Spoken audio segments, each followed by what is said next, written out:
All right, perfect. I'm gonna give you a little introduction so people know what's going on.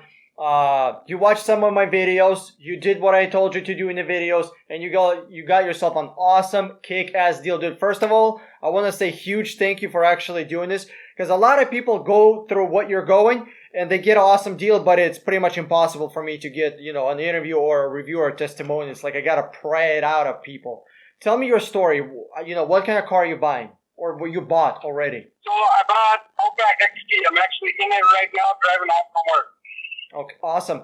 The 2020 Outback XT just came out in September, but every dealer, they acted like they're rare, but every dealer had at least 2, some 3 of them. Mm-hmm. How long ago did you start looking for the car?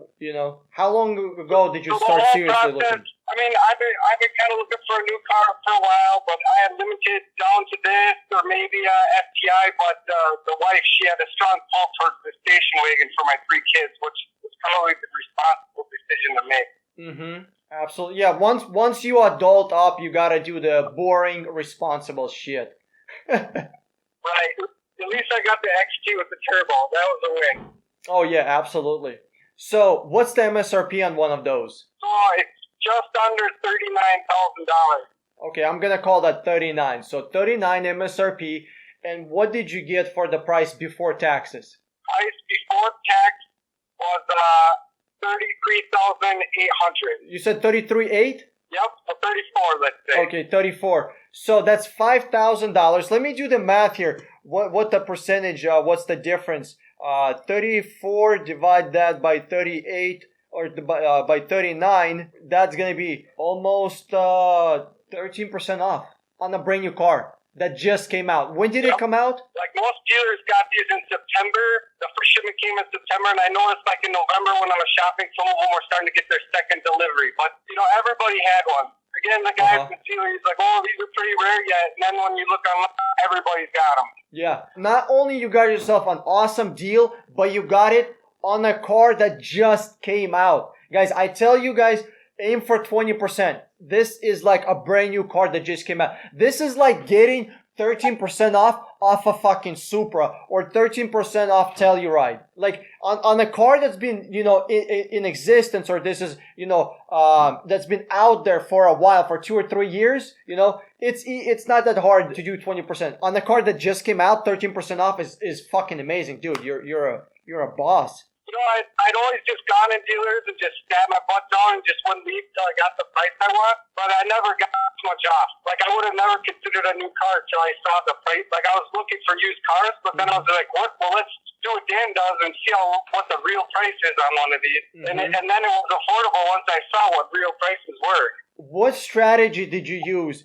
Did you go to dealerships, negotiate? Did you email them? Did you call them? Or did you use all 3? What was your main thing? Email, and I tried to to throw them a phone. After they would respond to me, then I would add my phone number to the signature. But initially, email only until I knew I was for sure interested in working with the dealer, and they looked like they were interested in having me as a customer. Exactly. So you express your interest to the dealership. You show them that you're ready. You show them that you're serious. Because a lot of people want to buy a car, but they don't have the money, or they don't have the money, or they don't have the money. They don't have their financials ready. You got your financials ready. You're ready to go with the money. All you need to do is give the ball to the dealer and tell them, hey, I'm ready to go. This is the price. You guys sign the paperwork and we're good to go, right? Right. So what happened was we go to my local dealer. And they have this standard pricing nonsense, no negotiation. But I say to the guy, I'm like, well, what's your real price, right? And then he kind of opens up the window. He's like, if you get a quote from another place that's lower, we'll match the difference. Now, he wouldn't match the price. The difference is a smaller number. But he said, well, we'll match the difference by 110%. Mm-hmm. So, I go around. I get pretty good price off.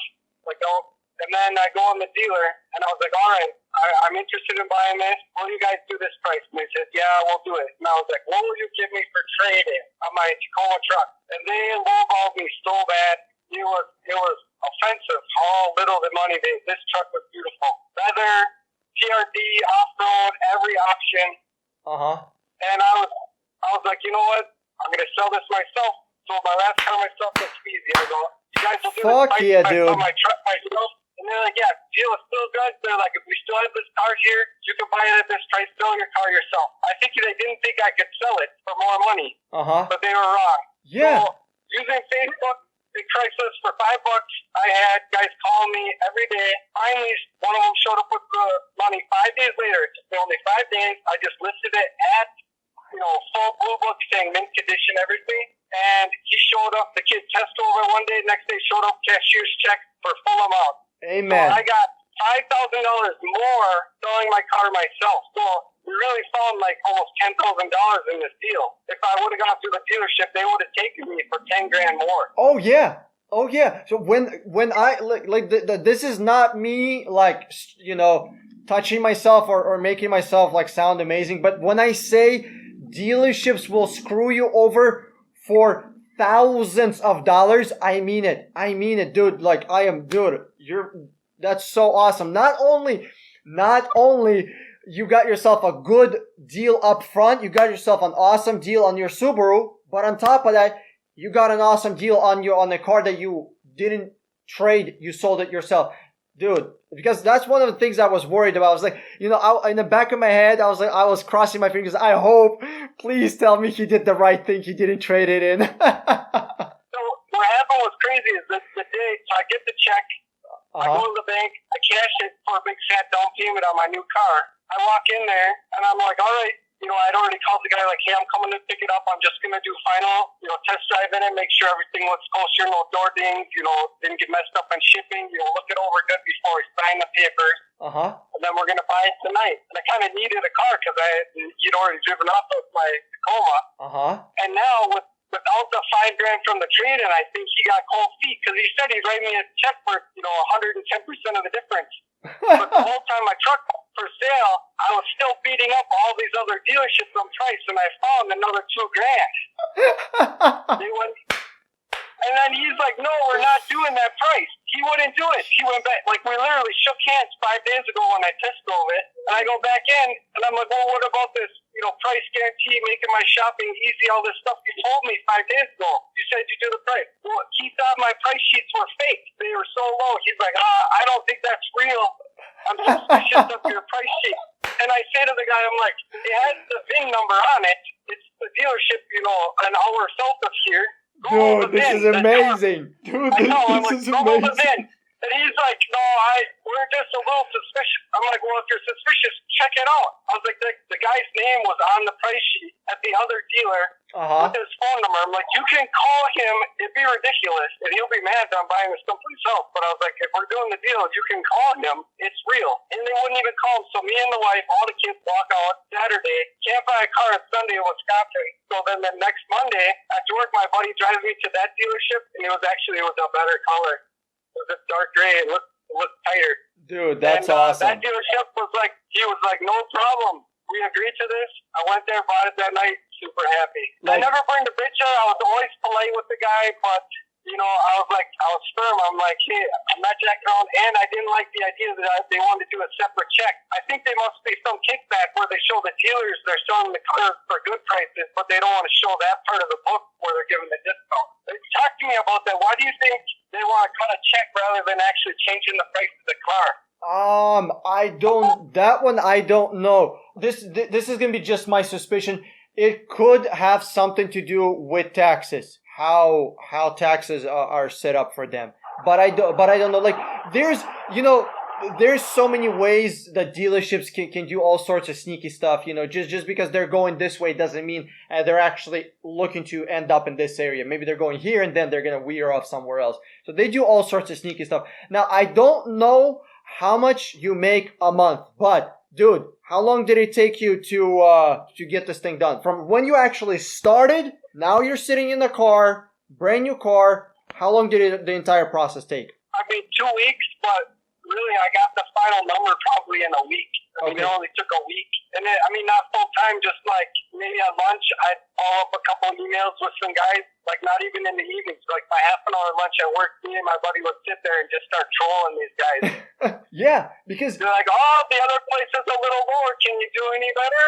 And like, I tried not to show them the other guy's prices in the beginning. In the first round, I wouldn't share prices with anybody. And I emailed every Subaru dealer in my state, like all 23 of them. I emailed. Exactly, pretty much dude. Everybody got back to me that day because they know internet is competitive. They all expressed that, and they did not mess around when they knew I was like serious, and I was gonna shop around. Then they like sharpened their pencils and gave me good price. Dude, one thing that there's a lot of things that you did right, but one thing you definitely took to heart was shopping far and wide. Like, you're not shopping 3 or 4 dealers, 23 dealers in the entire state. I mean, you really went balls to the wall. You went all out.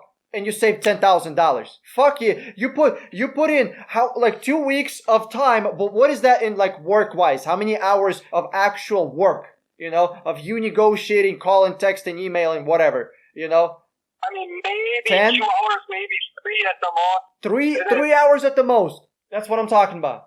$10,000 saved, 3 hours of work. That's exactly what I'm talking about. When I say there's money to be saved, I mean it. And dude, you're like a fucking proof of it. One thing I was a little nervous about is when I was like towards the end, they're like, okay, we need to see a price sheet from another dealer, like a quote sheet. And then I noticed some of these guys were trying to sell me a lower option one, like I wanted the sunroof and the navigation and stuff. And they were trying to sell me on a couple grand less for the lower option one. So I started making them put it on price sheet, put it in writing. But then I could use that and I could send that to the other dealers. I would scribble out who it was, but it still has the bid on it so they could really check it if they wanted to. Absolutely. But do you think they talk to the other dealers and maybe try and keep the price artificially high because they know they're all quoting on it when I share the price sheet? If they are smart, they kept their mouths shut. They didn't tell anyone. If they're stupid, they talked. And here's why.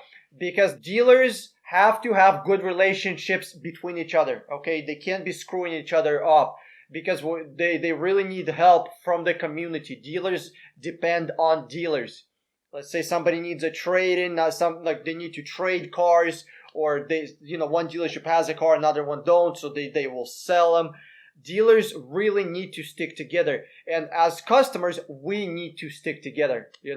And dude, so I don't think they shared with anybody, but I don't think they shared that deal with anyone. I think you're pretty safe. Well, like you said, talking about the community. So after I bought my car, then I got active on Outback.org, and they got the MSRP price list where everybody posts what they bought their car for. And I've been helping a bunch of guys on there, like, hey, keep going because this is where the real bottom is. And the number of guys private message me on that forum saying, hey, can you share a price sheet with me to help me with this dealer? And I did it, and it's worked. Dude, you have the perfect mindset. When I say I want to build a 60-minute army, that's the army I'm looking for. I want somebody who learns a fucking skill. Somebody's an electrician. Somebody's a plumber. Somebody's a fucking doctor. Somebody's a car mechanic. Somebody is a professional car buyer like you. Like, I guarantee you, all your friends, all your co-workers, the people that just know you, like just your acquaintances, all your fucking family, they're going to be on your ass because, you need to be helping them to buy a car. I guarantee you, you're going to be the guy to go to. I'm like, you pay no fees. Out the door. Pay no fees. Absolutely. Abso-fucking-lutely. Guys, that's exactly what I want. I want there to be a community. I want there to be customers who support each other, just like you, dude. Like I said, email everybody. Dan knows the way. Follow Dan's rules, and you'll get a sweet deal on a new car. Thanks, man. I appreciate it. Dude, thank you so much for calling me. Thank you so much for your testimonial. It's just so rare that I get one of these. People use this all the time. Nobody gives me a call ever. And then you're like super nice and gave me a call and gave me an opportunity to interview. Thank you so much, man. I appreciate it. All right, see you around, Dan. Keep making videos. Definitely. Have a good one, man. Bye. Bye-bye. Guys, if you had a great deal, if you had a success story, let's share that success story with somebody else. Let me do an interview with you. Tell people around that this shit is possible. People going to dealerships, they're getting beat the fuck down. The salesman is on them. The managers are on them. They think they can't get a good deal. If you have a good deal, let's tell people this shit is possible. I want to show people that this is possible. You don't need to be an FBI negotiator. You don't need to be some kind of CIA special fucking agent to get a good deal. Anybody who wants to get a good deal can get a good deal. Do you know how to use a phone? Do you know how to use a computer? Do you have a pair of balls? Go out, apply the skills that I teach, and you'll get what you're looking for. Huge thank you for watching this video. Click here to subscribe, watch one of those 2 videos, and click the share button below the video. Did you enjoy the video? Did you find it useful? Do you think you're gonna save some money with it? Abso-fucking-lutely you will. Share this video on Facebook with somebody else. This is Dan Strong with 60 Minute Car. I'm signing out, and I'll see you in another video.